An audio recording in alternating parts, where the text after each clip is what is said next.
ചൂട് പെട്ടെന്ന് ദേഷ്യപ്പെടും, പക്ഷെ പെട്ടെന്ന് തോളത്ത് കൈയിടുകയും ചെയ്യും. അതാണ് ചൂട്.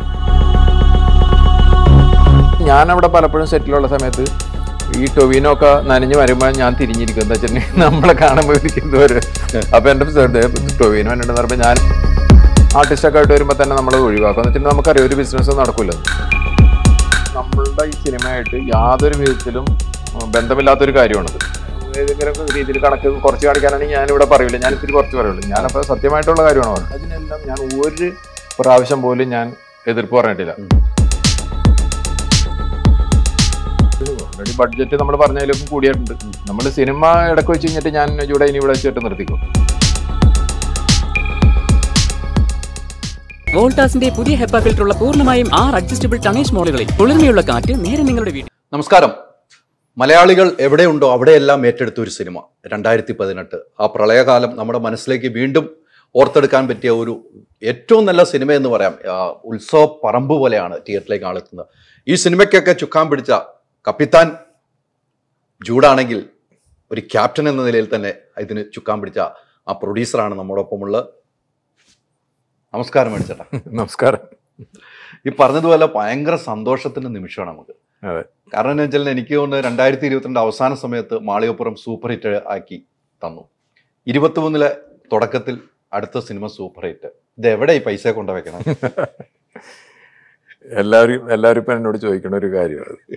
പ്രത്യേകിച്ച് മലയാള സിനിമ ഒരു വല്ലാത്തൊരു പ്രതിസന്ധി കൂടി കടന്നു പോണ സമയത്ത് ഇങ്ങനെ വിജയങ്ങൾ വരുമ്പോൾ പെട്ടെന്ന് ശ്രദ്ധിക്കും. കുറെ അധികം വിജയങ്ങളാണെങ്കിൽ ചിലപ്പോൾ ഇതൊന്നും ആരും ശ്രദ്ധിക്കാതെ പോകും. അപ്പോൾ വിജയങ്ങൾ എന്ന് പറഞ്ഞിട്ടുണ്ടെങ്കിൽ ഇപ്പോൾ വളരെ കുറവാണ് മലയാള സിനിമ കുറച്ച് വർഷങ്ങളായിട്ട്, എസ്പെഷ്യലി കോവിഡിന് ശേഷം. അപ്പോൾ അതുകൊണ്ടായിരിക്കാം ഇതിൻ്റെ വിജയം ഈ സോഷ്യൽ മീഡിയയും എല്ലാവരും ഇത്ര ഭയങ്കരമായിട്ട് ആഘോഷിക്കുന്നത്. ഈവൻ തിയേറ്ററുകാർ പോലും ഭയങ്കര ഹാപ്പിയാണ്. എനിക്ക് പരിചയമില്ലാത്ത ആൾക്കാർ വരെ എന്നെ വിളിച്ചു കഴിഞ്ഞിട്ട് നന്ദി പറയുന്നുണ്ട്. പിന്നെ ഈ പറഞ്ഞ പൈസയുടെ കാര്യം, നമ്മൾ ഈ 100 കോടി 200 കോടി എന്നൊക്കെ പറഞ്ഞിട്ടുണ്ടെങ്കിലൊന്നും നമ്മുടെ കയ്യിൽ തന്നെ പൈസ അല്ല. എന്നാലും നല്ല പൈസ നമ്മുടെ കയ്യിൽ വന്നിട്ടുണ്ട് എന്നുള്ളത് ഒരു വാസ്തവം തന്നെയാണ്. എന്തൊക്കെ പറഞ്ഞിട്ടുണ്ടെങ്കിലും ഒരു ചെറിയ ഇൻവെസ്റ്റ്മെൻറ്റ് റിട്ടേൺ എന്ന് പറഞ്ഞിട്ടുണ്ടെങ്കിൽ ഇതേപോലെ വിജയിച്ച് കഴിയുമ്പോൾ എന്ന് പറഞ്ഞിട്ടുണ്ടെങ്കിൽ റിട്ടേൺ എന്ന് പറഞ്ഞിട്ടുണ്ടെങ്കിൽ ഹ്യൂജാണ്. അതിൽ സംശയം ഉള്ള കാര്യം തന്നെയാണ്. അപ്പോൾ ഇത് പക്ഷേ അത് വല്ലപ്പോഴും നടക്കുന്ന കാര്യങ്ങളാണ്. അപ്പോൾ അത് നമ്മൾ സന്തോഷിക്കണം. നമ്മളിനി വേറെ പല പ്ലാനുകളുണ്ട്. വീണ്ടും സിനിമകൾ ചെയ്യുക, അല്ലെങ്കിൽ കുറേ ചാരിറ്റി ചെയ്യുന്നുണ്ട്. അങ്ങനെ നല്ല നല്ല കാര്യങ്ങൾക്ക് മാത്രമാണ് ഞാൻ എന്നും പൈസ ഉപയോഗിച്ചാക്കണത്. എനിക്ക് തോന്നുന്നു അത് തന്നെയാണ്. ആദ്യ സിനിമ തന്നെ വരുന്നത് മാമാങ്കം സിനിമയിലാണ്. മലയാള സിനിമ ഇൻഡസ്ട്രിയിലേക്ക് വരുവാണ്. അതെങ്ങനെയാണ് ആ ഒരു വരവ് മലയാള ഇൻഡസ്ട്രിയിലേക്ക് വരുന്നത്? എങ്ങനെയാണ് മാമാങ്കത്തിലോട്ട് ശരിക്കും വരുമെന്ന് പറഞ്ഞിട്ടുണ്ടെങ്കിൽ അതിന് ശേഷം നടന്നതും എനിക്ക് തോന്നുന്നു അതിൻ്റെ ഒരു മെയിൻ ഇൻ്റർവ്യൂ നടത്തിയാണെന്ന് കാര്യത്തിലാണ്. അതെ, എന്ന് വെച്ചിട്ടുണ്ടെങ്കിൽ അത് മാമാങ്കം ഒരിക്കലും ഒരു വിജയ ചിത്രത്തിൻ്റെ ഇതിൽ ആരും പെടുത്തിയിട്ടില്ല എന്നുള്ളതാണ് സത്യം. അപ്പം അന്ന് ഇത് കഴിഞ്ഞ് കഴിഞ്ഞപ്പോൾ ആ റിലീസായതിനു ശേഷം ഇതേപോലെ ഒരു വിജയത്തിൻ്റെ ഭാഗമായിട്ട് ഇൻ്റർവ്യൂ നടത്താനൊന്നും ആരും വന്നിരുന്നില്ല. ആരും നമ്മൾ അപ്രോച്ച് ചെയ്തിരുന്നില്ല. ഞാൻ ആദ്യം തന്നെ വന്നിരുന്നു. അതെ. അപ്പോൾ അതിൽ സംഭവിച്ചെന്ന് പറഞ്ഞിട്ടുണ്ടെങ്കിൽ ഒരു പരിചയക്കുറവുണ്ടല്ലോ. ഏത് ബിസിനസ്സിലോ വരുന്ന ആൾക്കാർക്കുള്ള ഒരു പരിചയക്കുറവ് ശരിക്കും പറഞ്ഞിട്ടുണ്ടെങ്കിൽ എനിക്കുണ്ടായിരുന്നുള്ളത് വാസ്തവമാണ്. ഇപ്പം അത് നമ്മൾ മൂടി വെച്ചിട്ടൊന്നും കാര്യമൊന്നുമില്ല. പക്ഷേ എങ്കിൽ കൂടി പല സാഹചര്യങ്ങളും നിന്ന് പോകേണ്ട ഒരു പ്രൊജക്റ്റിനാണ് ഞാനത് തിയേറ്ററിലെത്തിച്ച്. നമ്മൾ ഒരു ബിസിനസ് സ്റ്റാർട്ട് ചെയ്ത് കഴിഞ്ഞിട്ട് ഇടയ്ക്ക് വെച്ച് പോകുമ്പോഴാണല്ലോ ഏറ്റവും വലിയ പരാജയം. നമുക്കത് ഒരു ഫിനിഷിംഗ് പോയിന്റിൽ എത്താതെ വന്നത്. അപ്പം ഞാനത് എത്തിയെന്നുള്ള വാസ്തവമാണ്. പിന്നെ അതിൻ്റെ നഷ്ടലാഭം എന്നൊക്കെ പറഞ്ഞിട്ടുണ്ടെങ്കിൽ ഈ ദൃശ്യ സിനിമയിൽ ലാലേട്ടൻ പറഞ്ഞിട്ടുണ്ട്, അതേപോലെയാണ്. അതിൽ എനിക്ക് മാത്രം അറിയാവുന്ന കാര്യമാണ് ഞാൻ എത്രയാണ് ആ സിനിമയിൽ മുടക്കിയെന്നും ഈ പറയണ എത്ര ബിസിനസ് നടന്നെന്നും തിയേറ്ററിൽ നിന്ന് എത്ര കളക്ഷൻ വന്നു, ഓവർസീസ് എത്ര കളക്ഷൻ വന്നു, നമ്മൾ ഈ പറയണ പ്രീ സെയിൽ വന്നെന്ന് പറഞ്ഞിട്ടുണ്ടെങ്കിൽ എനിക്ക് മാത്രം അറിയാവുന്ന കാര്യമാണ്. എസ്പെഷ്യലി അതിൻ്റെ ഇൻവെസ്റ്റ്മെൻ്റ് ഒക്കെ എന്ന് പറഞ്ഞിട്ടുണ്ടെങ്കിൽ എനിക്ക് അതിൽ വേറെ പാർട്ട്നേഴ്സ് അങ്ങനെ ഒന്നുമില്ല, ഞാൻ മാത്രം ചെയ്തതാണ്. അപ്പോൾ അത് ഇപ്പോഴും അത് എയറിൽ നിൽക്കുന്ന ഒരു കാര്യമാണ്. ഇത് ഇപ്പോഴും എയറിൽ നിൽക്കണം. പല ഗ്രൂപ്പുകളിൽ ഇപ്പോഴും വരുന്നുണ്ട്. പുസ്തക കച്ചവടം നടത്തി.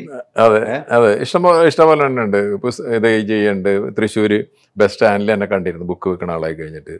പിന്നെ അതേപോലെ തന്നെ ഒരു സുങ്ങി കുന്നപ്പള്ളി എന്ന് പറഞ്ഞിട്ട് ഒരു കമ്പനിയുണ്ട്. അത് നമുക്കുള്ള കമ്പനിയാണ്. എനിക്കറിയില്ല, ഞാനത് നെറ്റിൽ പോയിട്ട് സെർച്ച് ചെയ്തു. എൻ്റെ അടുത്ത് പറഞ്ഞു, ഒരാൾ എൻ്റെ അടുത്ത് ചോദിച്ചു നിങ്ങളുടെ കമ്പനിയാണെന്ന്. അപ്പം ഞാൻ നോക്കിയിരുന്നു. പിന്നെ അതേപോലെ തന്നെ ലണ്ടനിൽ എനിക്ക് ഷോപ്പുണ്ട്, കാവ്യ സിൽക്സ് ആൻഡ് സാരീസ് എന്ന് പറഞ്ഞ ടെക്സ്റ്റൈലാണ്. അപ്പം ഞാൻ അവിടെയൊക്കെ ചെല്ലുന്ന സമയത്ത് വല്ലപ്പോഴൊക്കെ ഞാൻ പോകാറ് തന്നെ.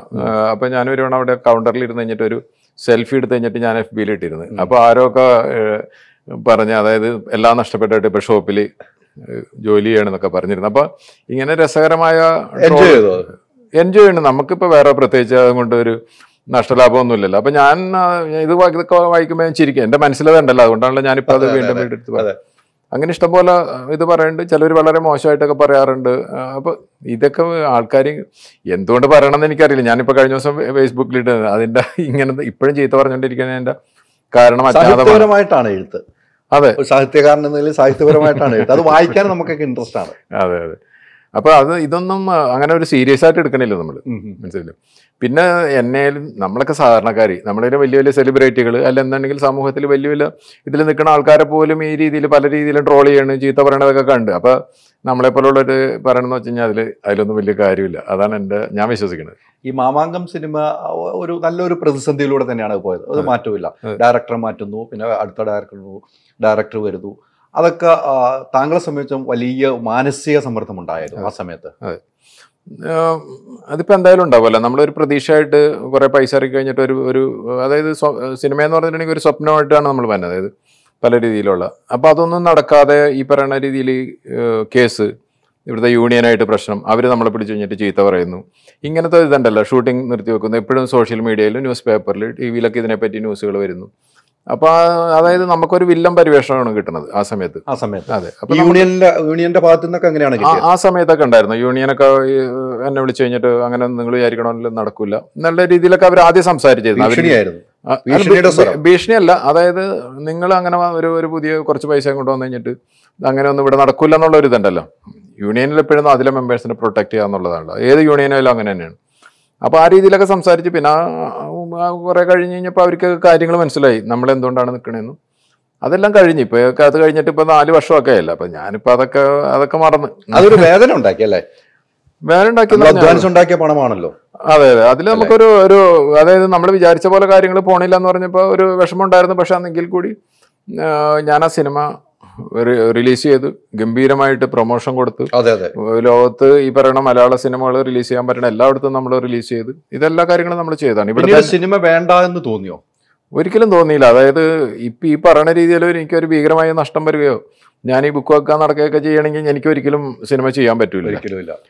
അപ്പോൾ അതിനുശേഷം പല സിനിമയായിട്ട് ഞാൻ അസോസിയേറ്റ് ചെയ്തിരുന്നു. ഇപ്പൊ ഇത്ര വലിയ വലിയ സിനിമകൾ നമുക്ക് എടുക്കാൻ സാധിച്ചു. ഇതേ സമയത്ത് തന്നെ ഞാൻ ഹോളിവുഡിൽ സിനിമ എടുത്ത്. അതെ. അപ്പൊ ഇതൊക്കെ ചെയ്തെന്ന് പറഞ്ഞിട്ടുണ്ടെങ്കിൽ ഞാനൊരു ഭീകരമായി നഷ്ടപ്പെട്ട് കുത്തുവാളെടുത്ത് കഴിഞ്ഞിട്ട് തേരാവാരം നടക്കണമെങ്കിൽ എനിക്കൊരിക്കലും ചെയ്യാൻ പറ്റണ കാര്യമല്ല. അപ്പൊ അത് ഞാനതാ പറഞ്ഞത്. ഈ സിനിമ ഇപ്പൊ വേറെ എത്രയോ ബിസിനസ്സുകളുണ്ട്, ആരെങ്കിലും അറിയണ്ട ഇതിലെത്ര നഷ്ടം ഉണ്ടാക്കണ്ട്, ലാഭം ഉണ്ടാക്കണം. പക്ഷെ സിനിമയുടെ എന്ന് പറഞ്ഞിട്ടുണ്ടെങ്കിൽ ഇപ്പൊ തന്നെ ഡെയിലി കളക്ഷൻ വന്നുകൊണ്ടിരിക്കണത് ഇപ്പോഴൊക്കെ എന്ന് പറഞ്ഞാൽ ടെക്നോളജി മാറി ഓൺലൈനിലും അല്ല ആ രീതിയിലൊക്കെ എന്ന് പറഞ്ഞിട്ടുണ്ടെങ്കിൽ ഓൾമോസ്റ്റ് സെയിം ആണ് വന്നുകൊണ്ടിരിക്കുന്നത്. 50 crore ആയെന്ന് പറഞ്ഞിട്ടുണ്ടെങ്കിൽ ഏകദേശം ചിലപ്പോൾ ഒരു 49 ആയിരിക്കും, 52 ആയിരിക്കാം. 2-3 കോടിയുടെ മാത്രം വ്യത്യാസങ്ങൾ വരുന്നുണ്ട്. അത്ര ആക്യുറേറ്റ് ആണ്. ഞാൻ തന്നെ ഞെട്ടിപ്പോയി. ചില ആൾക്കാർ നമുക്കിത് അയച്ചു തരുമ്പോൾ ഇവർക്കൊക്കെ എങ്ങനെ കിട്ടണം എന്നുള്ള രീതിയിൽ. ഒരു 100 കോടിയിലേക്ക് എത്തൂല്ലേ? 100 കോടി എനിക്ക് തോന്നുന്നു. ഇത് ഈ സാധാരണ ഉള്ള ഇത് ഉണ്ടല്ലോ, അതല്ല ഞാൻ പറയണത്. യഥാർത്ഥമായിട്ട് അതെ, തള്ളല്ല, ഇതിന് തള്ളേണ്ട ആവശ്യവുമില്ല. മനസ്സിലായത്. പിന്നെ ഞാൻ വിശ്വസിക്കണം പറഞ്ഞു കഴിഞ്ഞാൽ 1000 കോടി കിട്ടിയെന്ന് പറഞ്ഞിട്ടുണ്ടെങ്കിലും മലയാളികളെ സംബന്ധിച്ച് അത് വലിയ അട്രാക്ഷൻ ഒന്നുമല്ല. സിനിമ നല്ലതാണ്, പോയി കാണും. 100%. അല്ലാതെ വെറുതെ നുണ പറഞ്ഞ് പറ്റിക്കാനൊന്നും മലയാളികളെ സംബന്ധിച്ച് ഒരിക്കലും നടക്കാത്ത കാര്യമാണ്. അപ്പോൾ വെറുതെ അതിനെ അധ്വാനിച്ചിട്ടും കാര്യമില്ല. എനിക്ക് തോന്നുന്നത് ഇന്നിപ്പോൾ സൺഡേ ആണല്ലോ, ഒരു 2 ദിവസത്തിനുള്ളിൽ 100% 100 കോടി കവർ ചെയ്യും. യഥാർത്ഥമായിട്ടുള്ളതാണ്. 100 കോടി എന്ന് പറഞ്ഞാൽ കേരളത്തിൽ നിന്ന് മാത്രമല്ല, കേരളത്തിൽ നിന്ന് ഓവർസീസ് എല്ലാം കൂടി ചേർന്നിട്ട് വരും. എന്താ വെച്ചിട്ടുണ്ടെങ്കിൽ ഇന്നിപ്പോൾ എനിക്ക് വന്നാക്കണ ലിസ്റ്റ് അനുസരിച്ച് GCCയിൽ മാത്രം UAE ബാക്കി ഖത്തർ ഇതെല്ലാം കൂടി ചേർന്നിട്ട് 3,92,000 ആൾക്കാർ ഇന്നലെ രാത്രി 12 കണ്ടിട്ടുണ്ട്. അത് വലിയ റെക്കോർഡാണെന്നല്ല പറയണം. ചില സിനിമകൾ പേര് പറയണില്ല 6 ലക്ഷം ഒക്കെ കണ്ടിട്ടുണ്ട്. പക്ഷെ 6 ലക്ഷം കണ്ടാക്കണം എന്ന് പറഞ്ഞിട്ടുണ്ടെങ്കിൽ ഏകദേശം 40-45 ദിവസം കൊണ്ടാണ്. ഇത് 8 ദിവസം കൊണ്ടാണ് ഇത് കണ്ടാക്കണം. അപ്പൊ അതുകൊണ്ടാണ് ഞാൻ പറഞ്ഞത് ഇത് 100 കോടിയിലോട്ട് എത്താനായിട്ടുള്ള സാധ്യത ഉണ്ടെന്ന് പറയണം. തീർച്ചയായിട്ടും അങ്ങനെ എത്തുമെന്ന് തന്നെ ഞങ്ങളെല്ലാം പ്രതീക്ഷിക്കുന്നതും. ഈ പറഞ്ഞതുപോലെ ഈ മാമാങ്കത്തിന് ശേഷം ചില പടങ്ങളിലൊക്കെ അസോസിയേറ്റ് ചെയ്തു. അതിനുശേഷമാണ് ഇപ്പൊ മാളികപ്പുറവും ഇതുമായിട്ട് പോകുന്നു. മാളികപ്പുറം ഇതുമായിട്ട് ആന്റോ ജോസഫും ഇങ്ങോട്ട് പോകും എന്ന് വെച്ചാൽ വേണിച്ചേട്ടനോട് അസോസിയേറ്റ് ചെയ്യുന്ന നിലയിലേക്ക് എത്തിയിട്ടുണ്ട്. ഈ ആന്റോയുമായിട്ട് എങ്ങനെയാണ് ബന്ധം വരുന്നത്? ആൻഡ്രോയിട്ട് ഞാൻ ആൻഡ്രോ ജോസഫ് എന്ന് പറഞ്ഞാൽ ഒരു മലയാള സിനിമ ഒരു മുഖം എന്ന് പറയാ. പുള്ളി ഈ പറയുന്ന എല്ലാവരുമായിട്ട് ഒരു നല്ല ബന്ധം സൂക്ഷിക്കുന്ന ഒരാളാണ്. പിന്നെ അതേപോലെ തന്നെ ഇവിടുത്തെ പല അസോസിയേഷൻ്റെ, എനിക്ക് തോന്നുന്നു പ്രൊഡ്യൂസർ അസോസിയേഷൻ, പിന്നെ വേറെ ചേംബർ, അങ്ങനെയൊക്കെ പല ഇതൊക്കെയാണ്. അപ്പം ഞാൻ ഈ മാമാങ്കത്തിൽ എൻ്റെ ഈ പ്രശ്നങ്ങൾ ഉണ്ടായിരുന്ന സമയത്താണ് ഞാൻ ഈ പറയുന്ന ഒരു അതിൻ്റെ ഒരു അതെ പോകുന്നു. അങ്ങനെ അന്ന് തുടങ്ങിയ ഒരു ബന്ധമാണ് ആൻഡ്രോയിഡ്. അത് തുടർന്നുകൊണ്ടിരിക്കണം. എല്ലാവരുമായിട്ട് നമ്മൾ ബന്ധമുണ്ട്, പക്ഷേ ആൻഡ്രോയിഡ് അങ്ങനെ കൂടുതൽ വന്നു. അപ്പോൾ ആൻഡ്രോയിൻ്റെ ഒരു സ്വഭാവം ഇതൊക്കെ വെച്ച് കഴിഞ്ഞിട്ട് എനിക്ക് തോന്നുന്നു അസോസിയേറ്റ് ആകാൻ പറ്റണതാണെന്ന് തോന്നി. അങ്ങനെ 1-2 പ്രോജക്റ്റുകൾ വന്നു കഴിഞ്ഞപ്പോൾ ആൻഡ്രോയിൻ്റെ അടുത്ത് വന്ന്, അപ്പം ഞാനത് ചെയ്യാമെന്ന് പറഞ്ഞു. അങ്ങനെ മുന്നോട്ട് പോകണം. ഒരു നല്ല റിലേഷൻ ആണെങ്കിൽ നമുക്ക് മുന്നോട്ട് പോകണേ പ്രശ്നമില്ല. അത് നമ്മൾ കൃത്യമായിട്ട് നല്ല റിലേഷൻ കണ്ടു തന്നെയാണല്ലോ മുന്നോട്ട് പോകാനും പറ്റുള്ളൂ. താങ്കളെ സംബന്ധിച്ച് കുറേ ബിസിനസ് ചെയ്യുമ്പോൾ നമുക്കറിയാം ആരൊക്കെയാണ് നല്ലത് തിരിച്ചറിയാൻ എളുപ്പമാണല്ലോ താങ്കൾക്ക്. ചില സ്ഥലത്തൊക്കെ പാളിച്ച പറ്റിയിട്ടുണ്ടല്ലേ? അല്ല, ഇതേപോലത്തെ ആൾക്കാരെ കിട്ടണമെന്ന് പറഞ്ഞിട്ടുണ്ടെങ്കിൽ അത്ര എളുപ്പമല്ല. ഈ കാലഘട്ടത്തിൽ അറിയാമല്ലോ, എല്ലാവരും എന്ന് പറഞ്ഞ് ഉടായ്പായിട്ട് നടക്കുന്ന ആൾക്കാരാണ് ഒരു മിക്കവരും. അപ്പോൾ അതുകൊണ്ട് നമ്മൾ വളരെ സൂക്ഷിച്ച് മാത്രമാണ് കൈകാര്യം ചെയ്യണത്. പ്രത്യേകിച്ച് സിനിമ എന്ന് പറഞ്ഞിട്ടുണ്ടെങ്കിൽ അറിയാമല്ലോ, ഒരു ഇതില്ലാത്ത ഒരു എന്താണ് സ്നേഹബന്ധങ്ങൾക്കൊന്നും ഒരു വിലയില്ലാതെ മൊത്തം പൈസ അല്ലെങ്കിൽ വേറെ പല കാര്യങ്ങളാണ്. അപ്പോൾ ഞാനിപ്പോൾ ഇത് ആൻഡ്രോയിഡ് ചെയ്യുന്നുണ്ട്. അതേപോലെ തന്നെ ഇപ്പം ഞാൻ ഈശോ, ഇപ്പം ഇനി വരാൻ പോണ ചാവേർ അരുൺ നാരായണനായിട്ടാണ് ചെയ്താക്കുന്നത്. ഇവർ രണ്ടുപേരുമായിട്ട് മാത്രമാണ് ഞാൻ സിനിമയിൽ അസോസിയേറ്റ് ചെയ്താക്കുന്നത്. അപ്പോൾ ഭംഗിയിൽ പോകുന്നുണ്ട്, നമുക്ക് വേറെ ഇഷ്യൂസ് ഒന്നുമില്ല. പോണത്ര നാൾ പോകും. എന്തെങ്കിലും ഇഷ്യൂ വന്നു കഴിഞ്ഞാൽ നമ്മൾ ഇപ്പം എൻ്റെ ഇതെന്ന് പറഞ്ഞിട്ടുണ്ടെങ്കിൽ ലൈഫ് എന്ന് പറഞ്ഞാൽ സിനിമയല്ല, ഇതെൻ്റെ ഒരു പാഷൻ കൊണ്ട് മാത്രമാണ് നമ്മൾ സിനിമ ചെയ്യുന്നത്. ഞാനല്ലാതെ ദുബായിലും അവിടെ ഇവിടെ ആഫ്രിക്കയിലൊക്കെ ആയിട്ട് ഇഷ്ടംപോലെ ബിസിനസ് ചെയ്തുകൊണ്ടിരിക്കുന്നത്. അപ്പോൾ അതുകൊണ്ട് നമുക്ക് അങ്ങനെ ഒരു ഇവിടെ തന്നെ സിനിമ തന്നെ ചെയ്യണം, ഇതാണ് നമ്മളുടെ ഒരിക്കലും നമ്മൾ നമ്മുടെ ഭാഷണമായിട്ട് ഇതും നമ്മൾ അന്നന്റെ ഭാവമാവുന്നു ചെയ്യണം, അത്ര മാത്രമേ ഉള്ളൂ. ഈ പറഞ്ഞ പോലെ മാമാങ്കവും വിവാദങ്ങളിലേക്ക് പോയി. 2018 വലിയ വിവാദങ്ങളിലേക്ക് പോയി. എന്ന് വെച്ചാൽ ഷൂട്ടിംഗ് സമയത്ത് ചിലപ്പോൾ ഷൂട്ടിംഗ് നിൽക്കുന്ന അവസ്ഥയിലേക്ക് പോകുന്നു. അങ്ങനെയൊക്കെ ഒത്തിരി വിഷയങ്ങൾ 2018 ഉണ്ടായി. ജൂഡൊക്കെ ഭയങ്കരമായിട്ട് ബുദ്ധിമുട്ട് അനുഭവിച്ചു. ക്യാമറാമാൻ മാറുന്നു, മറ്റേ മാമാങ്കത്തിലാണ് ഡയറക്ടർ മാറുന്നു, ഇതിൽ ക്യാമറാമാർ മാറുന്നു. അത് 2 പടത്തിലും സെയിം ഒരു അവസ്ഥ താങ്കളെ സംബന്ധിച്ചും പൈസ മുടക്കുന്ന ഒരാൾക്ക് ഉണ്ടായിട്ടുണ്ട്. അതൊക്കെ ദുബായിൽ ഇരുന്നു കൊണ്ട് ലൊക്കേഷനിൽ അങ്ങനെ വരുന്ന ഒരു വ്യക്തി അല്ലാന്ന് എനിക്കൊന്നു. ദുബായിൽ ഇരുന്നൊക്കെ ഇത് കേൾക്കുമ്പോൾ മനസ്സ് വല്ലാതെ വേദനിച്ചോ? അല്ല, ഇതിൽ ഒരു തെറ്റിദ്ധാരണ ഉണ്ട്. അതായത് ഈ ആൻഡ്രോ ജോസഫ് ഈ സിനിമ സ്റ്റാർട്ട് ചെയ്യണത് 2019 18 വെള്ളപ്പൊക്കം. അതിന് 19 ഇവർ സ്റ്റാർട്ട് ചെയ്ത് എനിക്ക് തന്നെ ഒരു 10-12 ദിവസം ഷൂട്ട് ചെയ്ത്. അന്ന് ആരായിരുന്നു ക്യാമറമാൻ എന്നൊന്നും എനിക്കറിയില്ല. പക്ഷെ അത് കഴിഞ്ഞ് കഴിഞ്ഞപ്പോൾ കോവിഡ് വന്ന് അന്ന് സ്റ്റോപ്പായി. അതിനുശേഷം ഇത് കഴിഞ്ഞ വർഷം, അതായത് 22 എനിക്ക് തോന്നുന്നു ഏകദേശം ഒരു ഏപ്രിലൊക്കെ ആയിരിക്കുള്ളൂ ഈ പ്രൊജക്റ്റായിട്ട് എൻ്റെ അടുത്ത് ആൻഡ്രോ വന്നത്. ഇങ്ങനത്തെ ഒരു പ്രൊജക്റ്റ് ഉണ്ട്, കുറച്ച് വലിയ പ്രൊജക്റ്റാണെന്നൊക്കെ പറഞ്ഞിട്ട്. അപ്പോൾ ഞാനതിൻ്റെ സ്റ്റോറി ആൻഡ്രോ ജസ്റ്റ് ഒരു 1 ലൈൻ പറഞ്ഞു. അപ്പോൾ ഞാൻ പറഞ്ഞു, നോക്കാം അങ്ങനെയാണെങ്കിൽ ജൂഡ് വരട്ടെ. എനിക്ക് ജൂഡിനെ അറിയില്ല. അങ്ങനെ ജൂഡ് എൻ്റെ റൂം ഇവിടെ വന്ന്, ഞാൻ താമസിക്കുന്നിടത്ത് വന്ന് ജൂഡ് എൻ്റെ അടുത്ത് ഇത് ചെയ്തു. അപ്പോൾ ഞാൻ പറഞ്ഞു, എനിക്ക് അതിൻ്റെ സ്ക്രിപ്റ്റ് വായിക്കണം. ഇത് 1 ലൈൻ കേട്ട് കഴിഞ്ഞിട്ടും എനിക്ക് മനസ്സിലാവണില്ല എന്ന് വെച്ചിട്ടുണ്ടെങ്കിൽ ഇത്. അങ്ങനെ ജൂഡ് എനിക്ക് സ്ക്രിപ്റ്റ് തന്നു. ഞാനത് കുറച്ച് ടൈമൊക്കെ എടുത്ത്, ധൃതി ഒന്നും ഉണ്ടായിരുന്നില്ല. ഞാനത് വായിച്ചു കഴിഞ്ഞിട്ട് എൻ്റെ കമൻസ് പറഞ്ഞു. എനിക്ക് ആദ്യം എന്ന് പറഞ്ഞിട്ടുണ്ടെങ്കിൽ ഇതിലൊരു സിനിമാറ്റിക് എലിമെൻ്റ് ഉള്ളതായിട്ട് എനിക്ക് തോന്നിയില്ല. അപ്പോൾ എനിക്കെപ്പോഴും ഞാൻ ഈ ഹൊറർ അല്ലെങ്കിൽ ഇൻവെസ്റ്റിഗേഷൻ അങ്ങനത്തെ ഇതുണ്ടല്ലോ, അങ്ങനത്തെ ഒരു ത്രില്ലിംഗ് ആയിട്ടുള്ള സിനിമകൾ ഇഷ്ടപ്പെടണോട്ടാണ് ഞാൻ കാണുന്ന സിനിമകൾ. അങ്ങനെയൊന്നും ഇല്ലല്ലോ ജൂഡെന്ന് ഞാൻ പറഞ്ഞു. ഇതിൽ വേറെ ഒന്നുമില്ല, ഒരു ലീനിയറായിട്ട് തന്നെ ഇതൊക്കെയാണ്. അപ്പോൾ ജൂഡിൻ്റെ പക്ഷേ അതിനുള്ള മറുപടി എന്ന് പറഞ്ഞാൽ ഭയങ്കര ഒരു കോൺഫിഡൻസോട് കൂടി ഇതായിരുന്നു. ഇത് ചെയ്ത് കഴിഞ്ഞിട്ട് എനിക്ക് വെള്ളപ്പൊക്കം അങ്ങനെ ക്രിയേറ്റ് ചെയ്യണം ഇതാണെന്നൊക്കെ കുറേ പറഞ്ഞ് ഇവരെ ടീമുകളൊക്കെ ഉണ്ടായിരുന്നു. മോഹൻദാസ് ഉണ്ടായിരുന്നു ആ ഡയറക്ടർ. ഓൾറെഡി മാമാങ്കത്തിൽ ചെയ്ത് കഴിഞ്ഞിട്ട് പുള്ളിയുടെ ഒരു കാലിബർ എനിക്കറിയാം. അഖിൽ ജോർജ് ഉണ്ടായിരുന്നു ക്യാമറമാൻ. അപ്പോൾ ഇവരെല്ലാവരും കൂടി എന്നെ പല പ്രാവശ്യം വന്ന് മീറ്റ് ചെയ്ത് മുന്നോട്ട് പോകാമെന്ന് വിചാരിച്ചു. ഒരു ചലഞ്ചിങ് ആയിരുന്നു. എങ്കിൽ പോലും ഇങ്ങനത്തെ ഒരു സിനിമ ഒരു ചരിത്രത്തിൻ്റെ ഭാഗം, അതായത് നമ്മുടെ ചരിത്രത്തിൻ്റെ ഭാഗം, നമ്മൾ ജീവിച്ച കാലഘട്ടത്തിൽ നടന്നാക്കണ ഒരു ചെയ്യാമെന്ന് അങ്ങനെ വിചാരിച്ചു. പക്ഷെ അത് ഒരു സൂപ്പർ ഹിറ്റ് ആവുമോ ഇതൊന്നും അറിയില്ലായിരുന്നു. എന്നാലും വെള്ളപ്പൊക്കം ആയതുകൊണ്ട് ആൾക്കാർ കാണാനായിട്ട് എന്തൊരു താല്പര്യം ഉണ്ടാവുമോ എന്നൊരു തിങ്കിങ് എനിക്കുണ്ടായിരുന്നു. പക്ഷെ അത് ദൈവത്തിൻ്റെ അനുഗ്രഹം കൊണ്ടും എല്ലാവരുടെയും ഹാർഡ് വർക്കും കൊണ്ടും എല്ലാം മുന്നോട്ട് പോയി. ഒരു ദിവസം പോലും അതിൽ നിന്ന് ഞാൻ ഏറ്റെടുത്തതിന് ശേഷം പിന്നെ ഒരു പ്രശ്നങ്ങളും ഉണ്ടായിട്ടില്ല. ഒരു പ്രശ്നം മീൻസ് ഈ പറയണ ക്യാമറമാൻ പോവുകയോ അങ്ങനെ ഒന്നും ഉണ്ടായിട്ടില്ല. നമ്മളന്ന് സെറ്റ് ചെയ്താക്കണം അതേ ആൾക്കാർ വെച്ചിട്ട് തന്നെയാണ് ആ സിനിമ മുന്നോട്ട് പോയി. മുമ്പുള്ള ക്യാമറമാനൊക്കെയാണ്. അതെ അതെ, ഞാൻ അന്ന് ഏറ്റെടുത്തത്. പിന്നെ അങ്ങനെ ഒരു വിഷയമല്ല, ഒന്നും ഉണ്ടായിട്ടില്ല. ഫുൾ സെറ്റോട് കൂടി. അതായത് ഏകദേശം ഒരു 114-120 ദിവസമാണ് പ്ലാൻ ചെയ്തിരുന്നത്. നമ്മളിപ്പോൾ ഒരു സിനിമയായിട്ട് വരുമ്പോൾ ചോദിക്കില്ല എത്ര ദിവസമാണ് ഷൂട്ടിങ്, അങ്ങനെയാണെങ്കിൽ അതിൻ്റെ ഡീറ്റെയിൽ അങ്ങനെ ഫുൾ എൻ്റെ അടുത്ത് ഡീറ്റെയിൽ വന്നപ്പോൾ എന്ന് പറഞ്ഞാൽ ഏകദേശം എനിക്ക് എൻ്റെ ഓർമ്മയിൽ എന്ന് പറഞ്ഞു കഴിഞ്ഞാൽ 114-116 അങ്ങനെ എന്തോ ആയിരുന്നു. അത്രയും ദിവസം ഷൂട്ടിംഗ് എന്നാണ് പറഞ്ഞിരുന്നത്.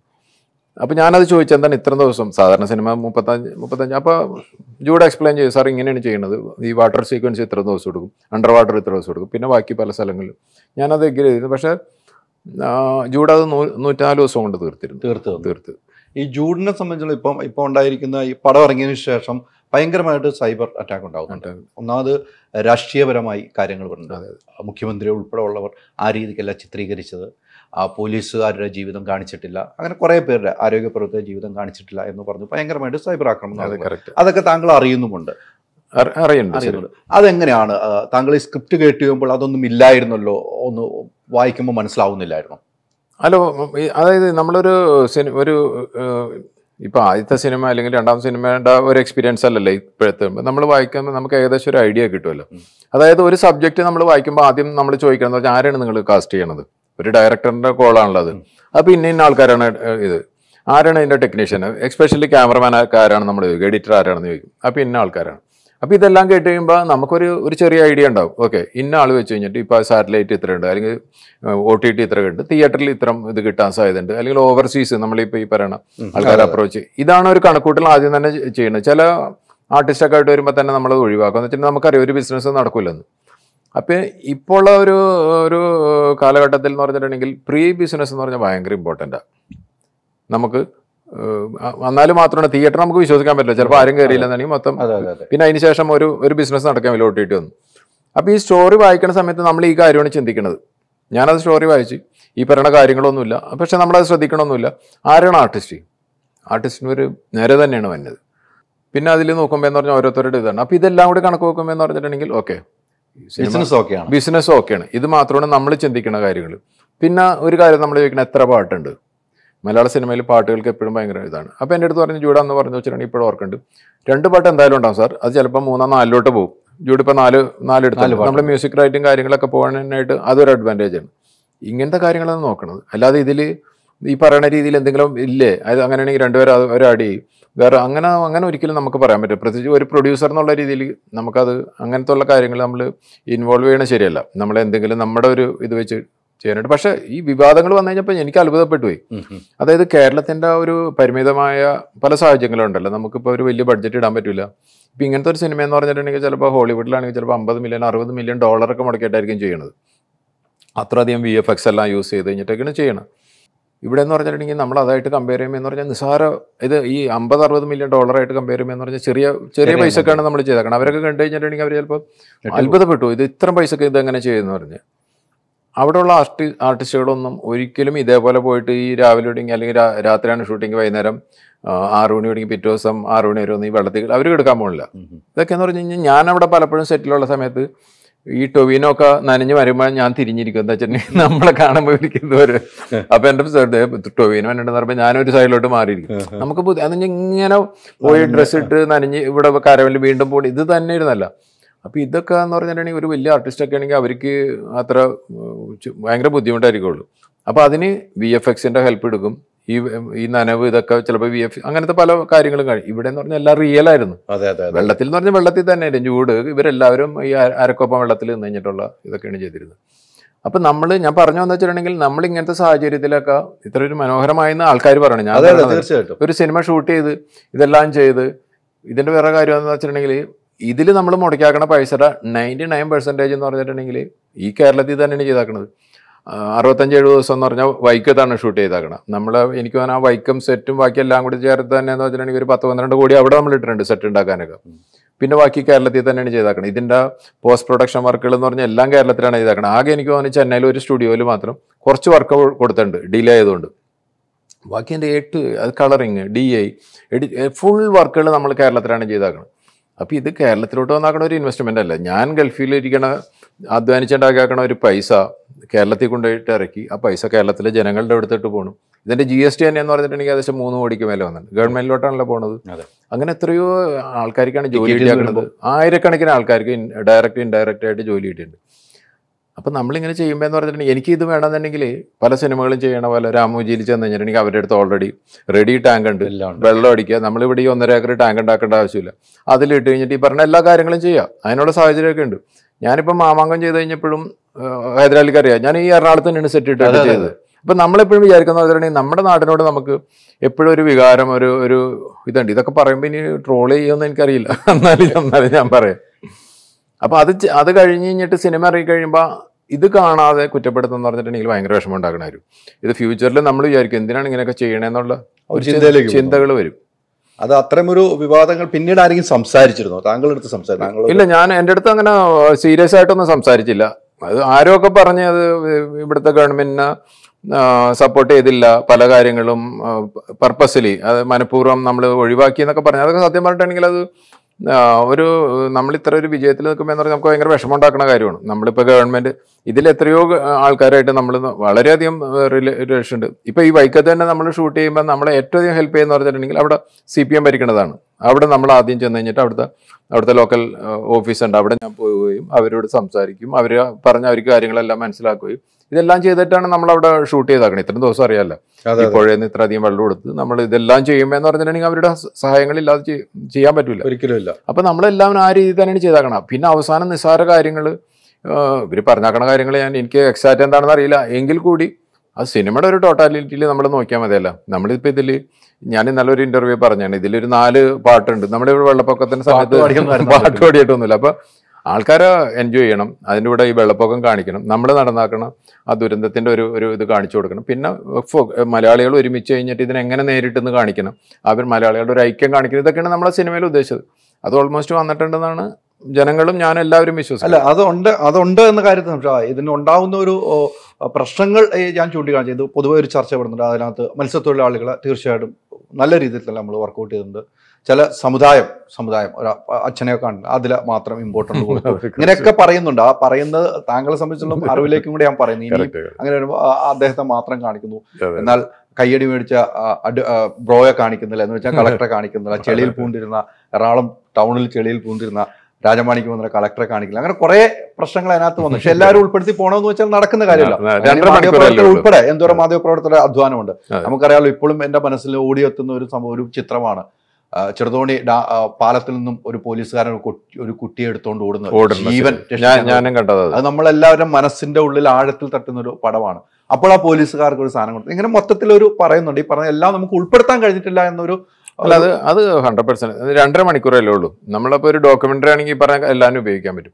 സിനിമയുടെ പരിമിതികളുണ്ടല്ലോ, നമുക്കൊരു സമയ പരിമിതി, ഇത് ഒരിക്കലും ബഡ്ജറ്റ് പരിമിതി അല്ല കേട്ടോ പറയുന്നത്, എന്ത് വേണമെങ്കിലും ടൈം. അതെ, അപ്പൊ ഇതിലെങ്ങനെയാണ് വേണ്ടത്? നമ്മൾ ഫസ്റ്റ് ഹാഫിൽ എന്ന് പറഞ്ഞിട്ടുണ്ടെങ്കിൽ ആ ഒരു റിലേഷൻ ബിൽഡപ്പ് ചെയ്യണം, ഓരോ കഥാപാത്രങ്ങളെ ആൾക്കാരുടെ ജനങ്ങളുടെ മനസ്സിലോട്ട് കയറ്റണം. അത് കഴിഞ്ഞിട്ടാണ് ഈ സെക്കൻഡ് പാർട്ടിൽ ഇതൊക്കെ വരുമ്പോൾ ആൾക്കാർക്ക് ഒരു വേദന ഉണ്ടാവുള്ളൂ. ഇതാണ് ഉദ്ദേശിക്കുന്നത്. അപ്പൊ അതുകൊണ്ട് അങ്ങനെ വന്നു കഴിഞ്ഞാൽ മാത്രമാണ് ഈ സിനിമ രക്ഷപ്പെടുകയുള്ളൂ, ഓടുകയുള്ളൂ. ഇപ്പൊ നമുക്ക് ഇരിക്കുന്ന കാണികൾക്ക് ഈ ഒരു കഥാപാത്രത്തിനോട് ഒരു അറ്റാച്ച്മെന്റും ഇല്ലെന്നുണ്ടെങ്കിൽ അതിനുശേഷം ഇന്റർവെല്ലിന് ശേഷം തന്നെ ഇപ്പൊ ഇത് ഞാൻ പറയണില്ല, അത് സംഭവങ്ങൾ നടന്നു കഴിയുമ്പോൾ ആൾക്കാർക്ക് ഒന്നും ഉണ്ടാവില്ല, എന്തൊക്കെ അവിടെ സംഭവിച്ചുകൊണ്ടിരിക്കണം. ചില ഈ സ്പാനിഷ് സിനിമകളൊക്കെ കാണുമ്പോണ്ടല്ലോ, നമ്മൾ ചില ആൾക്കാരൊക്കെ ഇരുന്നിട്ട് കരയണൊക്കെ കാണും. നമുക്ക് ഈ ഡയലോഗ് മനസ്സിലാവാത്തതുകൊണ്ടെന്ന് പറഞ്ഞാൽ നമുക്ക് പ്രത്യേകിച്ച് വികാരമൊന്നും വേണ്ടില്ല, ആ രീതിയിലായിപ്പോവും. അപ്പോൾ അത് ഞാൻ ചൂടായിട്ട് സംസാരിച്ചു. നമ്മൾ ഒന്നാം കാര്യം ഞങ്ങളുടെ എല്ലാവരുടെ ഒരു ഫസ്റ്റ് എക്സ്പീരിയൻസ് ആണല്ലോ, നമുക്കിത് എന്താവുമെന്ന് അറിയില്ല, ടെൻഷൻ ഇതൊക്കെയാണ്. അപ്പോൾ ഇപ്പോഴാണ് നമ്മൾ തന്നെ ചിന്തിക്കണോ, ഇങ്ങനത്തെയൊക്കെ കുറേ കാര്യങ്ങളുണ്ട്. അപ്പോൾ ഞാൻ പറഞ്ഞു, നമ്മൾ ശരിക്കും ഒരു സിനിമയൊക്കെ ചെയ്യുമ്പോൾ നമ്മളത് ചിന്തിക്കേണ്ടതാണ്, ഇങ്ങനത്തെ പല കാര്യങ്ങളും. ഇപ്പൊ ഇനിയിപ്പോ ഇതിന്റെ ഒരു സെക്കൻഡ് പാർട്ട് എടുക്കുകയാണ്, നമ്മൾ എന്തായാലും അറിയോ ഇങ്ങനെയൊക്കെ ഉണ്ട് കേട്ടോ, നമ്മൾ ഇതൊക്കെ ഇമ്പോർട്ട് ചെയ്യണം, അങ്ങനെ ഉണ്ട്. അപ്പൊ ഇതിൽ നമ്മൾ കഴിയുന്നത്ര കാര്യം നമ്മൾ റിയൽ സ്റ്റോറികൾ എടുക്കുമ്പോൾ ഇത്തരം കാര്യങ്ങൾ ചിന്തിക്കണം. കറക്റ്റ് എന്തായാലും സംബന്ധിച്ച് ഇനിയും പ്രൊഡ്യൂസിംഗ് ലെവലിൽ നിൽക്കുന്ന ഒരാളാണ്. അപ്പൊ ഇങ്ങനത്തെ കാര്യങ്ങൾ ചിന്തിക്കണമെന്നൊരു മുന്നറിയിപ്പും കൂടെയാണ് ഇതിലുണ്ടാകുന്ന വിമർശനം എന്നാണ് എനിക്ക് മനസ്സിലാക്കാൻ കഴിയുന്നത്. കറക്റ്റ് അല്ലേ? പറഞ്ഞു വെച്ചാൽ നമ്മൾ അത് തന്നെയാണ്. ഇനിയാണെങ്കിൽ നമ്മളൊരു ചിന്താഗതി ഉണ്ടാകണം, ഇതിൽ നമുക്കൊരു പാഠമാണ് അല്ലേ? സത്യമാണത്. നമ്മളിങ്ങനെ ഓരോ കാര്യങ്ങൾ കഴിയുമ്പോഴാണ് നമുക്ക് ഓരോ ചിന്തകൾ വന്നത്, ഇങ്ങനെ ചെയ്യണമെന്ന് പറയുന്നത്. അപ്പോൾ ഡെഫിനറ്റ്ലി നമ്മളൊരു സിനിമ ചെയ്യണമെന്നുണ്ടെങ്കിൽ നമ്മൾ ഇതേപോലത്തെ കാര്യങ്ങളും കൂടി എന്താ വെച്ചിട്ടുണ്ടെങ്കിൽ ഇത്രയധികം പ്രശ്നങ്ങളായി ആൾക്കാർ അതിനെപ്പറ്റി ചർച്ച വന്ന്, അപ്പം നമ്മളൊരു ചർച്ച ഉണ്ടാക്കാൻ വേണ്ടിയല്ല ഒരു കാര്യം ചെയ്യുന്നത്. നമ്മളുടെ സൈഡിൽ നിന്ന് അന്നേരത്തെ ഒരു മാനസികാവസ്ഥയും നമ്മുടെ ഒരു തിങ്കിങ് എല്ലാം വെച്ചിട്ട് നമ്മൾ ചെയ്ത്, പക്ഷെ അതിന് ശേഷമാണ് പറയുന്ന ആൾക്കാർ അത് എല്ലാവരും സന്തോഷപ്പെടണമെങ്കിൽ ഇങ്ങനെയും കൂടി വേണമെന്ന് പറയുന്നു. അപ്പൊ എല്ലാവരും തൃപ്തിപ്പെടുത്തിക്കൊണ്ട് മുന്നോട്ട് പോകാനായിട്ട് ഭയങ്കര മേഖലയിലാണ്. അതെ, ഇപ്പൊ നമ്മളത് ചെയ്യുമ്പോൾ ചിലപ്പോൾ വേറെ ആൾക്കാർ ചിലപ്പോൾ ചോദിക്കും എന്തുകൊണ്ട് അവർ വെച്ചോ, അങ്ങനെയാണെങ്കിൽ ഞങ്ങളുടെ ആൾക്കാർ കഷ്ടപ്പെട്ടില്ലേ? അല്ല, എല്ലാവരും കൈകോർത്തതാണിത്. പ്രളയം എന്ന് പറഞ്ഞാൽ എല്ലാവരും ജാതി മത വർണ്ണ വ്യത്യാസമില്ല, എല്ലാവരും കൈകോർത്താണ് എല്ലാവരെയും കൂട്ടിയിണക്കിക്കൊണ്ട് പോകാന്ന് വെച്ചാൽ ഒരു സിനിമ ഈ പറഞ്ഞ പോലെ നീണ്ടു പോകുന്ന 2.5 മണിക്കൂറൊന്നുമല്ല, ചിലപ്പോൾ ഒരു 2 ദിവസം എടുത്തു കഴിഞ്ഞിട്ടുണ്ടെങ്കിലും ആൾക്കാർ സംതൃപ്തരാവില്ല, ആകാൻ വഴിയില്ല. പക്ഷെ ചില കാര്യങ്ങളിൽ നമുക്ക് ചേർക്കാമായിരുന്നു, പിന്നീടാണ് ഇപ്പൊ തോന്നുന്നുണ്ട് എന്ന കാര്യമാണ് നമ്മൾ സൂചിപ്പിച്ചത്. എന്തായാലും സിനിമയേക്കാളും സൂപ്പർ ഹിറ്റിലേക്ക് ഈ സിനിമ കണ്ടവരാരും വിമർശനം പറയുന്നില്ല. പക്ഷെ ഈ പോരായ്മ എപ്പോഴും ചൂണ്ടിക്കുക, എന്ത് പോരായ്മ അത് നമ്മൾ കേൾക്കാനായിട്ട് ബാധ്യസ്ഥ കാര്യം ജനങ്ങളിലോട്ട് വിടുമ്പോൾ ജനങ്ങളുടെ പരാതികൾ എന്തായാലും പറയും. അത് പക്ഷെ അത് പറഞ്ഞു കഴിഞ്ഞിട്ട് സിനിമ കാണരുത്, സിനിമ അങ്ങനെ പറയുമ്പോൾ അങ്ങനെ പറഞ്ഞു കഴിഞ്ഞാൽ ഭയങ്കര നമ്മളൊരു മോശം സാധനം എടുത്തു കഴിഞ്ഞിട്ട് സിനിമ കാണാൻ പറയല്ലേ ചെയ്യണത്. നമ്മൾ ഇത്രയധികം അധ്വാനിച്ച് ആൾക്കാർ വളരെയധികം ആൾക്കാർ ഇഷ്ടപ്പെടുന്ന സാധനത്തിനെ കുറെ ആൾക്കാർ അത് കാണരുതെന്ന് പറയുന്നത് അത് ശരിയായ നടപടിയല്ലെന്നാണ് എനിക്ക് തോന്നുന്നത്. അത് അംഗീകരിക്കാൻ പറ്റാത്തതാണ്. നല്ല സിനിമയാണെങ്കിൽ കാണണം, അത് കാണരുത് എന്ന് പറയും, ഈ ഒരു പേരിൽ കാണരുത് എന്ന് പറയുന്നത് പറയരുത്, അത് മോശം പ്രവണതയാണ്. അത് മാറ്റമൊന്നുമില്ല. ഈ പറഞ്ഞതുപോലെ ജൂഡെ സംബന്ധിച്ചിടത്തോളം പെട്ടെന്ന് ദേഷ്യമുള്ള ഒരു വ്യക്തിയാണ് അല്ലേ? അതെ, എനിക്ക് തോന്നുന്നു ലൊക്കേഷൻ സമയത്തൊക്കെ ജൂഡ് പെട്ടെന്ന് ദേഷ്യപ്പെടും, പക്ഷെ പെട്ടെന്ന് തോളത്ത് കൈയിടുകയും ചെയ്യും. അതാണ് ജൂഡ്. എൻ്റെ ഒരു അറിവിൽ ജൂഡ് അതാണ്. ജൂഡ് ഇപ്പോൾ കഴിഞ്ഞ ദിവസത്തെ എൻ്റെ ഇന്റർവ്യൂവിലാണെങ്കിൽ വലിയൊരു വിവാദങ്ങളിലേക്ക് വഴി വെച്ചു കൊടുത്തു. ആന്റണി പെപ്പയുമായിട്ടുള്ള വിഷയമാണ്. പിന്നെ പെപ്പെ അതിന് പത്രസമ്മേളനം നടത്തുന്നു, അതിന് പിന്നീട് ഇങ്ങനെയൊക്കെ പോകുന്നുണ്ട്. അത് സിനിമയെ ബാധിച്ചിട്ടുണ്ട്. എൻ്റെ ആദ്യത്തെ ഒരു ഈ പറയുന്ന ജൂഡിൻ്റെ എതിരാളിയായിട്ടുള്ള ഇൻ്റർവ്യൂ ഞാൻ കണ്ട്. അപ്പോൾ അത് കാണുമ്പോൾ തന്നെ ഏത് മനുഷ്യരും അറിയാമല്ലോ ഇതൊരു വിവാദത്തിലോട്ട് പോകുന്നു. പിന്നെ ആന്റണി ആണെങ്കിൽ എൻ്റെ അടുത്ത സിനിമയിലെ ഒരു മെയിൻ ഇതാണ്. പക്ഷെ ഞാൻ ആന്റണിയായിട്ട് നേരിട്ട് ഇതുവരെ കാണുകയോ സംസാരിക്കുകയോ ഒന്നും ചെയ്തിട്ടില്ല. അപ്പോൾ ഞാൻ ആലോചിച്ചു ഇനി എന്തായിരിക്കും സംഭവിക്കാൻ പോണത്, ഇങ്ങനെ നോക്കിക്കൊണ്ടിരിക്കുകയായിരുന്നു. അപ്പോൾ പിന്നെ അതിനുശേഷം ആന്റണിയുടെ സൈഡിൽ നിന്ന് പത്രസമ്മേളനം വിശദീകരണം നടക്കുന്നു. പക്ഷേ എനിക്ക് അതിൽ എന്താ വെച്ചാൽ നമ്മളുടെ ഈ സിനിമയായിട്ട് യാതൊരു വിധത്തിലും ബന്ധമില്ലാത്തൊരു കാര്യമാണത്. ഇത് എപ്പോഴും മുന്നേ നടന്നു പോയേക്കുന്ന ഒരു കാര്യമാണ്. അപ്പം നമ്മൾ ഇപ്പം സിനിമയിലെ ഏതെങ്കിലും ഒരു ടെക്നീഷ്യനായിട്ടോ വേറെ എന്തെങ്കിലും എനിക്കും കൂടി അത് ബാധകമാണ്. പക്ഷെ ഇതിൽ അങ്ങനെ ഒന്നും സംഭവിച്ചിട്ടൊന്നുമില്ല. അതിനുശേഷം ജൂഡായിട്ട് സംസാരിച്ചപ്പോൾ ജൂഡ് പറഞ്ഞു, ഞാൻ പറഞ്ഞ ടോണും ആ സന്ദർഭവും മാറിപ്പോയെന്ന് ജൂഡ് തന്നെ അഡ്മിറ്റ് ചെയ്ത്. പിന്നെ എനിക്ക് തോന്നുന്നു ജൂഡ് ആന്റണിനെ വിളിച്ചു കഴിഞ്ഞിട്ടോ എങ്ങനെയോ മാപ്പ് പറയും, അതെല്ലാം അത് കഴിഞ്ഞു. ഇപ്പം അത് എയറിലില്ലാത്തൊരു കാര്യമാണ്.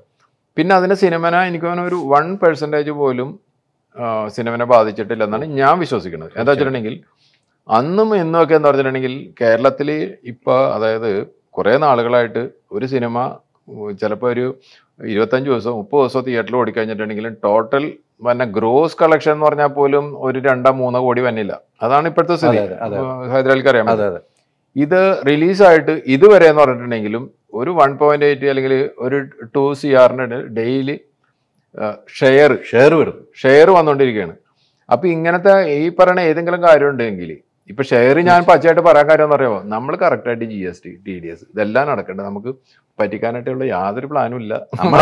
ചോദ്യം ചെയ്യാൻ പറ്റില്ല. അതെ, ഞാൻ അതുകൊണ്ടാണ് നാളെ കണക്ക് കൊടുക്കണ്ട. അല്ലാതെ ഞാൻ വന്നു കഴിഞ്ഞിട്ട് ഇത് പറഞ്ഞതിന് ശേഷം ഞാനിപ്പോ ഏതെങ്കിലും രീതിയിൽ കണക്ക് കുറച്ച് കാണിക്കാനാണെങ്കിൽ ഞാനിവിടെ പറയൂല, ഞാൻ ഇത്തിരി കുറച്ച് പറയുള്ളൂ. ഞാനപ്പോൾ സത്യമായിട്ടുള്ള കാര്യമാണ് പറയുന്നത്. അപ്പം ഇങ്ങനത്തെ ഒരു വിവാദങ്ങൾ ഉണ്ടാവുകയാണെങ്കിൽ ഒറ്റയടിക്കാൻ താഴോട്ട് പോകേണ്ടതില്ല. തീർച്ചയായിട്ടും പോകേണ്ടതാണ്. ഇപ്പം ഇന്നലെ സാറ്റർഡേ ആയിരുന്നു. ഇന്നലെ എനിക്ക് ഫൈനലി ഇതുവരെ വന്നിട്ടില്ല. എങ്കിൽ പോലും ഇന്നലെ 5 CR മേലെ ഗ്രോസ് വന്നിട്ടുണ്ടല്ലേ? അതെ. അപ്പം ഇന്നലെ എന്ന് പറഞ്ഞിട്ടുണ്ടെങ്കിൽ 9ാമത്തെ ദിവസമാണ് സിനിമ റിലീസായിട്ട്, 9ാമത്തെ ദിവസമാണ്. 2 ഫ്രൈഡേ കഴിഞ്ഞു. അപ്പം ആ ദിവസങ്ങളിൽ ഇത് വരുമ്പോൾ എന്ന് പറഞ്ഞിട്ടുണ്ടെങ്കിൽ ജനങ്ങൾ ഏറ്റെടുത്തുകൊണ്ടാണല്ലോ. അപ്പോൾ വിവാദങ്ങൾക്ക് ഒരു കാര്യമില്ല. അതിനെ ചെറുതാക്കുകയോ അല്ലെങ്കിൽ ഈ ആന്റണിയുടെ വിഷമോ അല്ലെന്നുണ്ടെങ്കിൽ ജൂഡ് ഇതിനെ ഞാൻ ഒരിക്കലും പറയണില്ല കേട്ടോ. പക്ഷെ ഇങ്ങനത്തെ ഒരു കാര്യം സംസാരിച്ചെന്ന് പറഞ്ഞിട്ട് ഇങ്ങനത്തെ ഒരു സിനിമനെ അത് ബാധിച്ചില്ലെന്ന് മാത്രമേ ഞാൻ പറയണു. അത് തീർച്ചയായിട്ടും അത് ബാധിച്ചില്ലാത്തതിന്റെ തെളിവാണ്. ഇന്നും സൺഡേ ആണ്, ഇന്നൊന്നും ടിക്കറ്റില്ല, ഇന്നും നാളെ ഒന്നും ടിക്കറ്റില്ല. നമ്മളൊന്ന് കയറി നോക്കുമ്പോൾ ഒരു സ്ഥലത്തും ടിക്കറ്റ് ഇല്ലാത്ത അവസ്ഥയുണ്ട്. അത് തന്നെയാണ് നമുക്ക് ഏറ്റവും സന്തോഷമുള്ളത്. ഈ പറഞ്ഞതുപോലെ ഈ പടത്തിന് വേണ്ടത്ര അഡ്വർടൈസിങ് കൊടുത്തില്ല എന്നൊരു വാർത്തയുണ്ട്. മാമാങ്കത്തിന് ഭയങ്കരമായിട്ട് ഓടി നടന്ന പരസ്യങ്ങൾ, ഇത് നമുക്ക് ഓഡിയൻസ് കാണാനില്ല, പോസ്റ്ററുകളിലെ കുറവ് ഒക്കെ പറയുന്നുണ്ട്. അത് ജൂഡ് തന്നെ ഇതിന് വലിയ പബ്ലിസിറ്റി ഒന്നും ഇല്ല എന്നൊക്കെ ജൂഡ് തന്നെ ഫേസ്ബുക്കിൽ എഴുതി. അതെന്താണ് ഇത്? ഏതായാലും ഞാൻ നേരത്തെ പറഞ്ഞതാണ്, നമ്മളൊരു ഫീൽഡിലോട്ട് ഇറങ്ങിക്കഴിഞ്ഞ് കുറെ കഴിയുമ്പോഴാണ് നമുക്ക് പല പല എക്സ്പീരിയൻസുകളും ചില കാര്യങ്ങൾ എന്ന് പറഞ്ഞിട്ടുണ്ടെങ്കിൽ നമുക്ക് വളരെയധികം ബോധ്യപ്പെടും. മനസ്സിലായില്ലേ? അപ്പം ഇത് നമ്മൾ ആക്റ്റീവായിട്ട് ഒരു ബിസിനസ്സിലോട്ട് അത് ഇതായിക്കോട്ടെ. നമ്മളിപ്പോൾ ഒരു പെട്ടിക്കട തുടങ്ങുകയാണെങ്കിൽ പോലും നമുക്ക് കുറച്ച് കഴിയുമ്പോൾ മനസ്സിലാവും ഇവിടെ ഇരുന്നിട്ട് കാര്യമില്ല. അല്ലെങ്കിൽ ഇന്ന സമയത്ത് നമ്മൾ ഇന്ന സാധനം വെച്ചിട്ടാണെങ്കിൽ മറ്റേ ബസ് വന്നു കഴിഞ്ഞിട്ട് ഇങ്ങനെയൊക്കെ തോന്നുന്നത് നമ്മുടെ ഒരു എക്സ്പീരിയൻസ് മനുഷ്യൻ്റെ.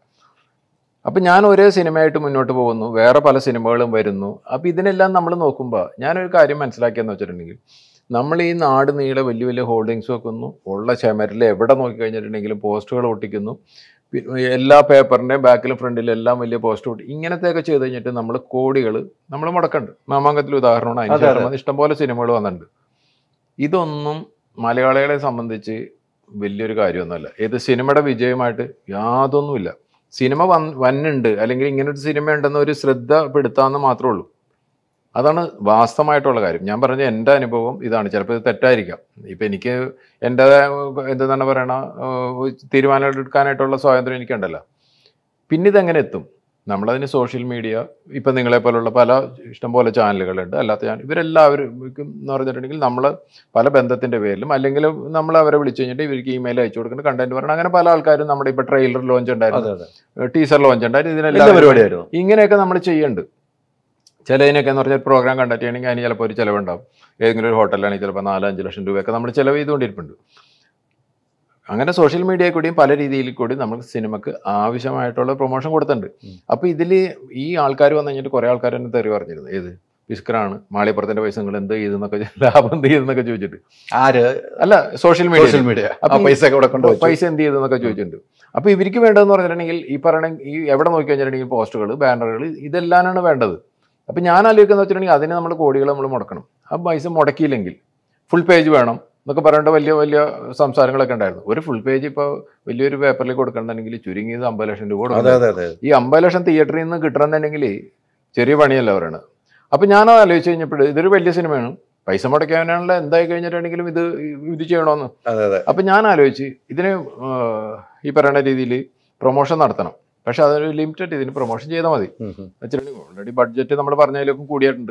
നമ്മൾ സിനിമ ഇടയ്ക്ക് വെച്ച് കഴിഞ്ഞിട്ട് ഞാൻ ഇവിടെ വെച്ചിട്ട് നിർത്തിക്കോ, സിനിമ ചെയ്തോ, ഞാൻ ഒരിക്കലും പറഞ്ഞിട്ടില്ല. VFX അത്രയാണ് പൈസ, നമ്മൾ പറഞ്ഞാക്കണേൽ ബഡ്ജറ്റ് കൂടിയുണ്ട്. ഞാൻ ഒരു പ്രാവശ്യം പോലും ജൂഡനെ കുറ്റം പറഞ്ഞിട്ടില്ല. അങ്ങനെ എല്ലാ മേഖലകളിൽ നിന്ന് പറഞ്ഞിട്ടുണ്ടെങ്കിൽ സ്ക്രീനിൽ ഒരു സിനിമ കാണുമ്പോൾ അതിൻ്റെ ക്വാളിറ്റിയും ബാക്കി വിഷ്വലെല്ലാം ഭംഗിയാക്കണം, അല്ലെങ്കിൽ നിങ്ങൾ കേൾക്കണം, മ്യൂസിക് ഭംഗിയാവണം, മിക്സിങ് അതിന് വേണം. അതിനെല്ലാം ഞാൻ ഒരു പ്രാവശ്യം പോലും ഞാൻ എതിർപ്പ് പറഞ്ഞിട്ടില്ല. പ്രൊമോഷൻ വന്നപ്പോൾ ഞാൻ പറഞ്ഞു അനാവശ്യമായിട്ടുള്ള ചിലവുകൾ നമുക്ക് ഒഴിവാക്കാം. സിനിമ തിയേറ്ററിൽ ഉണ്ടെന്ന് നമ്മൾ അറിയിക്കണം. നമ്മൾ ഇപ്പോൾ മാമാങ്കം എന്ന് പറഞ്ഞാൽ അതായത് 410 തിയേറ്ററിലാണ് റിലീസ് ചെയ്തത്. ഇത് നമ്മൾ 200ആണ്. ഞാനും ആൻഡോ കൂടി തീരുമാനിച്ചു കഴിഞ്ഞിട്ട് നമ്മളൊരു വലിയ ഇതിലോട്ട് പോകണ്ട, നമുക്കിത് മതി. ആൾക്കാർക്ക് ഇഷ്ടപ്പെട്ട് കഴിഞ്ഞിട്ടുണ്ടെങ്കിൽ തിയേറ്ററുകാർ തന്നെ കൂട്ടിക്കോളും. അത് പൈസ തിയേറ്ററുകാർക്ക് കിട്ടണമല്ലോ. 100 വീട്ടിൽ കഴിഞ്ഞാൽ 50 രൂപ അവർക്കുള്ളതാണ്, അവർ കൂട്ടിക്കോളും. ഇപ്പം ഇന്ന് നോക്കുമ്പോൾ എന്ന് പറഞ്ഞിട്ടുണ്ടെങ്കിൽ ഞെട്ടിപ്പോവും. അത്ര അധികം. ഇപ്പോൾ എക്സാമ്പിൾ പറയാം, ദുബായിൽ സിറ്റി സെൻറ്ററിൽ നിങ്ങൾക്ക് അറിയാൻ പറ്റുമായിരിക്കും, അവിടെയാണ് ഏറ്റവും അധികം ആൾക്കാർ വന്നത്. ഇത് റിലീസ് ചെയ്ത ദിവസം എന്ന് പറഞ്ഞിട്ടുണ്ടെങ്കിൽ ആ സിനിമകളുടെ ലിസ്റ്റിൽ ഏറ്റവും അടിയിലാണ് 2018 ഉണ്ടായിരുന്നു. അപ്പോൾ അതിൻ്റെ മേലെ വേറെ അതിന് മുന്നേ ഇറങ്ങിയ പല സിനിമകളും ഹോളിവുഡൊക്കെ വന്നു. എനിക്കിത് കണ്ടപ്പോൾ തന്നെ ആലോചിച്ചു, എന്ന് വെച്ചിട്ടുണ്ടെങ്കിൽ ഒരു ഇതായി കഴിഞ്ഞിട്ട് വേറെ ഒരു കാര്യമായിട്ട് പരസ്യമൊന്നും കൊടുത്തിരുന്നില്ല.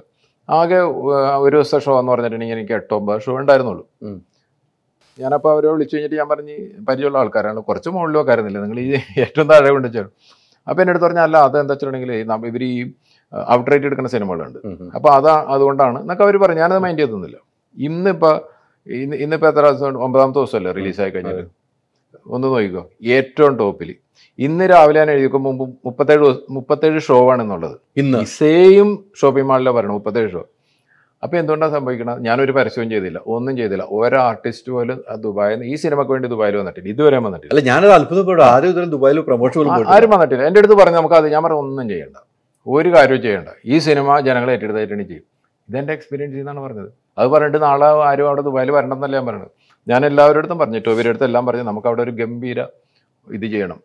ഞാൻ പറഞ്ഞു അത് കണ്ടു കഴിഞ്ഞിട്ട് ഒരു മനുഷ്യനും തിയേറ്ററിൽ വന്ന് സിനിമ കാണാൻ വേണ്ടിയല്ല, നമ്മുടെ ഒരു സന്തോഷത്തിന് വേണ്ടി. നമ്മൾ അവിടെ കുറേ ദുബായിൽ അറിയാമല്ലോ, ദുബായിൽ സിനിമ എന്ന് പറഞ്ഞാൽ ലോകം മുഴുവനാണ്, നമുക്കത് ചെയ്യണം. അത് നമ്മൾ ഇത്രയും പൈസ നമ്മൾ ഉണ്ടായിക്കൊണ്ടിരിക്കുകയല്ലോ, എല്ലാവരുടെ ഒരു സന്തോഷത്തിന്. മാളികപ്പുറത്തിനും ഇവരെല്ലാവരും വന്നു. മാളികപ്പുറം എനിക്ക് വന്ന് റിലീസായി കഴിഞ്ഞിട്ട് ഒരു 50 ദിവസമൊക്കെ ഇത് കഴിഞ്ഞിട്ടാണ് ഇവരെല്ലാവരും കൂടി വന്നു ഞാനവിടെ അറേഞ്ച് ചെയ്തു ഇത് നടത്തിയിട്ടുണ്ട്. അപ്പം പരസ്യം വേണം, അനാവശ്യമായ പരസ്യം ചെയ്ത് കഴിഞ്ഞിട്ട് വെറുതെ പൈസ സ്പെൻഡ് ചെയ്യാനായിട്ട് എനിക്കത് താല്പര്യം ഉണ്ടായിരുന്നില്ല. എൻ്റെ മാത്രം ഒരു ഫൈനൽ കോളായിരുന്നത്. എനിക്ക് കുറച്ച് എന്നെ നെഗറ്റീവായിട്ടൊക്കെ പറഞ്ഞെങ്കിലും സിനിമ ഇറങ്ങിക്കഴിഞ്ഞപ്പോൾ എല്ലാവർക്കും മനസ്സിലായി നല്ലൊരു സിനിമയാണെങ്കിൽ മലയാളികൾ ഇടിച്ചു കയറും. ലഹരി എന്ന് പറഞ്ഞിട്ടുണ്ടെങ്കിൽ എനിക്ക് തന്നെ ഒരു കുറച്ച് കാലഘട്ടങ്ങളായിട്ടാണ് ലഹരിയുടെ ഒരു ഈ പറയുന്ന ഒരു വലിയൊരു വാർത്തകൾ നമ്മൾ കേൾക്കണം. ലഹരി ഉപയോഗം കൂടിയാക്കണത് എല്ലാം അതാണ്. അല്ലെങ്കിൽ ഈ വെള്ളം അടിച്ചു വന്നു കഴിഞ്ഞിട്ട് വെള്ളം ഉണ്ടാക്കണം, അല്ലെങ്കിൽ കഞ്ചാവ് ഉപയോഗിക്കണത്. ഇപ്പോൾ അതൊക്കെ പോയി കഴിഞ്ഞിട്ട് നമുക്കറിയാത്ത എന്തോ സാധനങ്ങളൊക്കെയാണ് ഉപയോഗിക്കുന്നത്. അപ്പം ഞാൻ ചിലപ്പോൾ മണിനെ വിളിക്കും, ഇതിൻ്റെ ഡയറക്ടർ, മണി എന്താ ഇത് വീണ്ടും ഇത് ചെയ്യണം. അപ്പം മണി പറയും ഇതാണെന്ന് പറയുമ്പോൾ ഞാൻ ചില സമയത്ത് പറയും അത് വേണ്ട, അത് മറ്റേത് വെച്ചിട്ട് അഡ്ജസ്റ്റ് ചെയ്യും, ഇതാണെന്നൊക്കെ പറഞ്ഞു കഴിഞ്ഞിട്ട് നമ്മൾ ചെയ്യും. അപ്പൊ അങ്ങനെ നമ്മൾ ചെയ്ത് കഴിഞ്ഞിട്ട് ഒരു സ്ഥിതിയിൽ എത്തിക്കഴിഞ്ഞിട്ട് നമ്മൾ ഇനി പൈസ ഇടാൻ പറ്റൂല, കൂടിപ്പോയെന്ന് പറഞ്ഞാൽ യാതൊരു അർത്ഥമില്ല. പക്ഷെ എന്തുകൊണ്ട് ബഡ്ജറ്റ് കൂടി അന്ന്? അപ്പൊ എൻ്റെ അടുത്ത് പറയും സാർ വിളിച്ചു തന്നെ വലിയ കാര്യം, എന്തിനാണ് സാർ വിളിച്ചത്, അത് കുഴപ്പമൊന്നും. എന്നാലും ഞാൻ പറഞ്ഞു വിളിക്കാന്നുള്ള എൻ്റെ ഒരു മര്യാദ. അന്വേഷണത്തിൽ വല്ല തട്ടിപ്പും കണ്ടെത്തിയോ? അല്ല, അത് ഇതെങ്ങനെ വെച്ചിട്ടുണ്ടെങ്കിലേ നമ്മളിപ്പോൾ ഒരു ബഡ്ജറ്റ് ഉണ്ടല്ലോ, നമ്മളിപ്പോൾ എക്സാമ്പിൾ പറഞ്ഞിട്ടുണ്ടെങ്കിൽ ടാങ്ക്, ഈ 1.5 ഏക്കർ ടാങ്കിന് എനിക്ക് കിട്ടിയ ഇതെന്ന് പറഞ്ഞിട്ടുണ്ടെങ്കിൽ ഇവർ തന്നു പറഞ്ഞാൽ 1.45 ആയിരുന്നു. സ്പെഷ്യലി ആർട്ടിസ്റ്റുകളെല്ലാം അതിൻ്റെ കൂടെ നിൽക്കണം.